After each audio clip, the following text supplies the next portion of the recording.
So its last ride, just over 6,500 kilometres a month, just over 60,000 metres of elevation. Beautiful Norton Summit here, cruising around. How do I look? Do I look pretty tired? Do I look pretty fresh-faced? It's crazy how many kilometres I've done this month. I'm 36 years of age. Never in my life would I thought I could ride this many kilometres in a month and still work a decent amount of hours.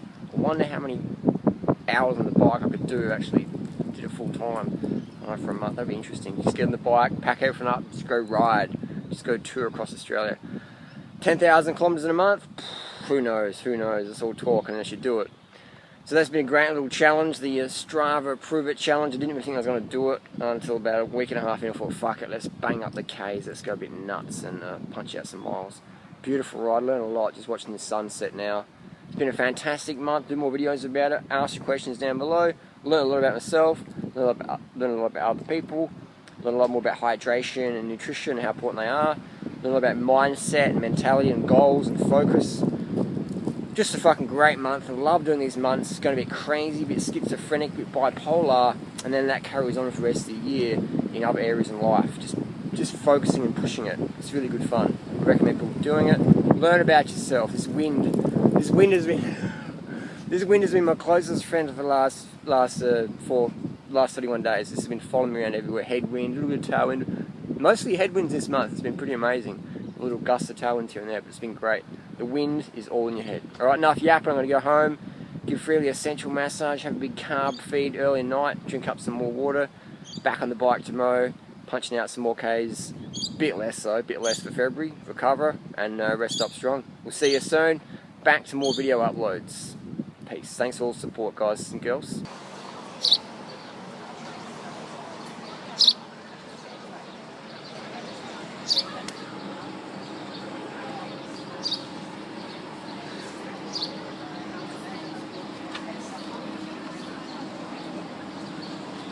So you can see a little bit leaner,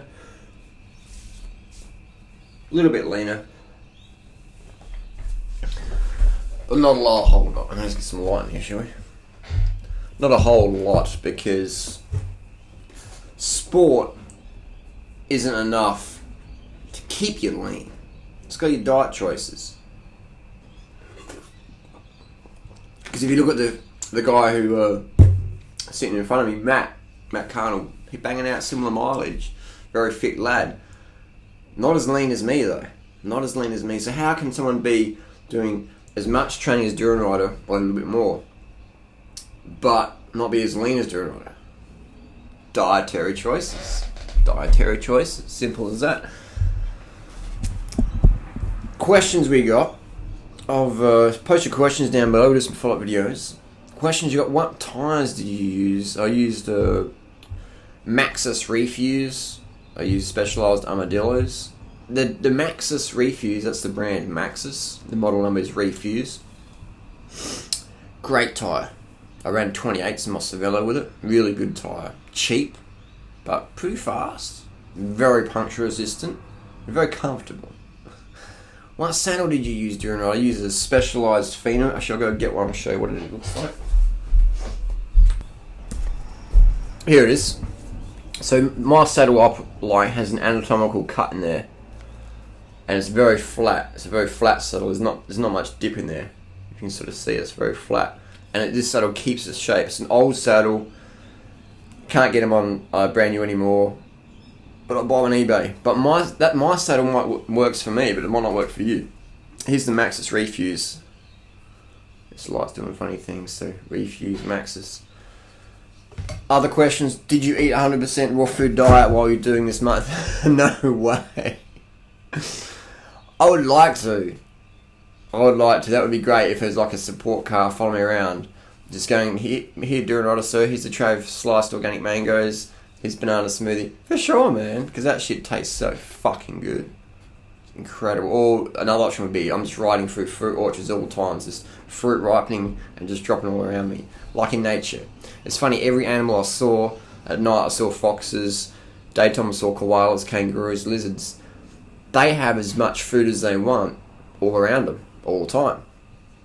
Us humans? No. We chop down all the fruit trees that were native. We turn it into grazing lands. If you want food, you gotta go and buy it. Of all the kilometres I did, I foraged not much at all. And a lot of the stuff that I did forage, like wild plums and that, was inedible. So that would be my preferred thing. What did I actually eat? Same diet as always. Lots and lots of sugary, vegan foods. And I kept it pretty low fat. I kept it, I'd say under 50 grams of fat per day. My normal intake of fat would be under 30 grams per day or less. When I was doing this touring, a little bit extra, 50 grams of fat per day. There was one time where I did have, at night time, a bag of vegan potato crisps. And I'll tell you what, I felt pretty... The oil in them, I hadn't had that much oil for like fucking years, literally years. The oil in the chips, for about an hour afterwards, I'm just like, my legs felt heavy, felt sticky. It's almost like your red blood cells, you could feel them sticking together, just slowing out front up. I had to have it lay down. It was amazing. I was just really done. So I had to lay down, I had to ride it for an hour, and then I felt alright. But it's just amazing that people eat this greasy stuff, even if it is vegan. But man, oil.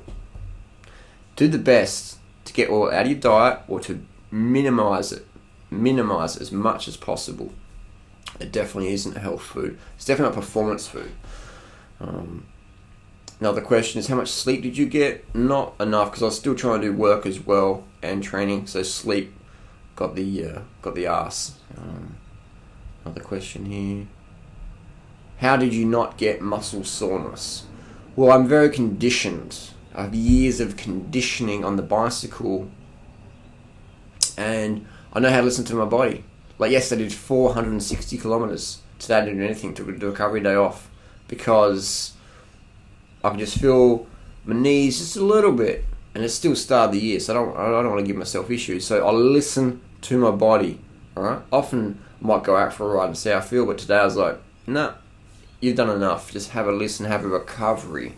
Let your body absorb the training. So that the secret to muscle soreness is you have to listen to your body. I don't train with painkillers. That's a very common thing, is people guzzle painkillers because then you can go and train hard, you don't feel the pain.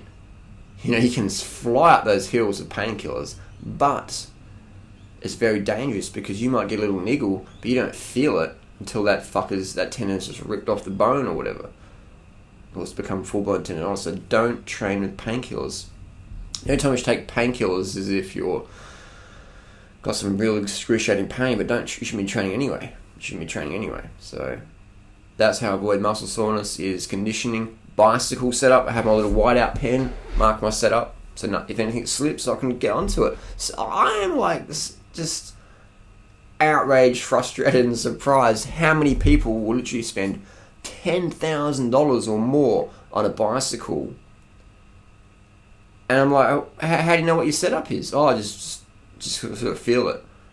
So just feel it. I don't know, man. I've ridden over 250,000 Ks as a vegan. I can't just feel my setup. I can't just feel it. It's crazy. But the thing is, people will have this, I don't know, they don't want to put a liquid paper pen on their bike because it devalues the bike or something. But their setup slips down. I don't know what people are thinking, but that's what I do, is I have liquid paper mark set up on my shoes, my handlebars, and my saddle level. Anything that's going to slip down or sideways or up or whatever, I have a liquid paper pen mark as a reference point. Another question. Did you feel like getting bored at some point? Yes. It's just about shifting the focus. What's that one? It's just about shifting the focus. Simple as that. If I did that video the other day about where to get my motivation. Simple as that. Just gotta shift your focus. It's what life's about, man. It's what life's about. Plain and simple. So there's a couple of questions and answers to keep the video short. We'll do some more. Post questions down below, and maybe when I'm a bit more awake, we'll bang out another video. We'll definitely do videos, man. Back in action now. Thanks for the support. Thanks for watching. Good little fun month. A bit of trash talk, and as always, create a bit of drama on Strava. It's all good. You know what gets me excited when it's really fucking hot? A little roll of tape.